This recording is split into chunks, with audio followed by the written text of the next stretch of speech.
Good afternoon everyone, welcome back to the YouTube channel. I just wanted to give you a 2,000 mile update on my Jaguar XKR X150. I've done about 2,100 miles in it and been through a few things that I needed to get done to it, and I'll just give you an update on that. So firstly, the last time I posted, we had just had the ceramic coat done, and the people who did the ceramic coating and paint correction told me that they hadn't gone through the lacquer, which I'm quite, skeptical about. But so as a result, I had a little patch on my bonnet, which I shared with everybody. I couldn't live with it. I put it up to advice from my viewers, and they all had mixed views. It was a 50-50. Some people said just leave it because you could get a stone chip tomorrow, so just leave it. Others were like, it's going to bother you every time you look at it, so get it sorted out. In the end, you can see it's gone now. I had this bonnet resprayed for £550 from Bucks Body Work. I think they did a good job, and then it went back to Delicious Detail to have the paint corrected, new paint corrected, and coated again. So it was coated again. So that was the bodywork sorted out. Then I got a failure light on my rear brake light, and also when I would start the car up cold, the belts would squeak, and that was due to the belts probably being old and the rubber being hard. So I booked it in to get those belts changed, put new belts in, and at the same time, people in the comments section had also talked about getting the supercharger service. So I got the supercharger serviced, and all of that cost me, as you can see, cost me £529, and the work that was done was this: replace auxiliary and supercharger belts, renew supercharger oil, replace near side brake light bulb, replace near side rear inner parking sensor. I had a faulty parking sensor, so every time it would rain, it would start going off every time I put it in reverse, and it would calm down when things would get dry, but it was just annoying me, so I got that changed as well.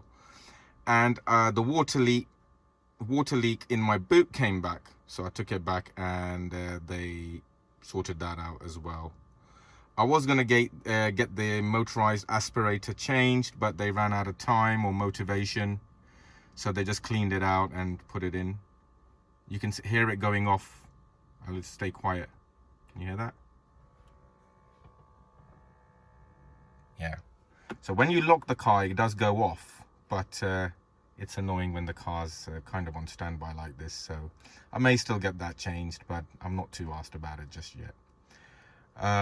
So yeah, 2,000 miles, as you can see now. Just wanted to share this. I've done 2,128 miles since I bought the car. I've averaged 18.7 miles per gallon. My average speed has been 31 miles per hour, which is quite responsible. And it also accounts for a lot of garage time as well. So far now, the car cost me £13,200.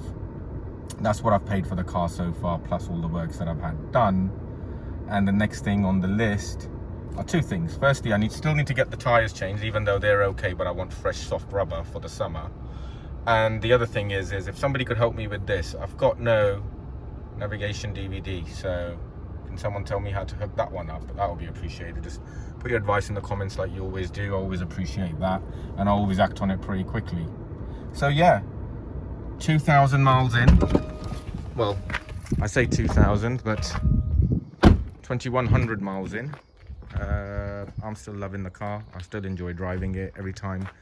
It's the only car that when I drive, when I get home after a long drive, I always think, oh, that was a good drive. I really love this car, and no car's made me feel like that. And the cars that I compare this car to are the CL 500 from the same era, because that was a GT Cruiser, the 6 Series from the same period because that was a GT Cruiser. An Audi A7 I've never had, so I can't compare, but I would have compared it with the Audi A7. So when I compare it to the CL500 and the the BMW 6 Series, I still like this car more, even though it's cheaper, it's probably not as well put together. And I'll tell you why when I go out on a drive. So I've ordered some smart glasses so I can go for a cruise and review how the car drives and how the drive of the car compares with a Mercedes CL or a BMW 6 Series, and what I like about the car and what I don't like about the car. So hopefully this channel can move on from stationary videos to actual cruising videos, because let's face it, it is called just cruising. So when are we going to go for a cruise, right? Hopefully next time. So thanks for watching, and I'll see you guys next time. Thank you.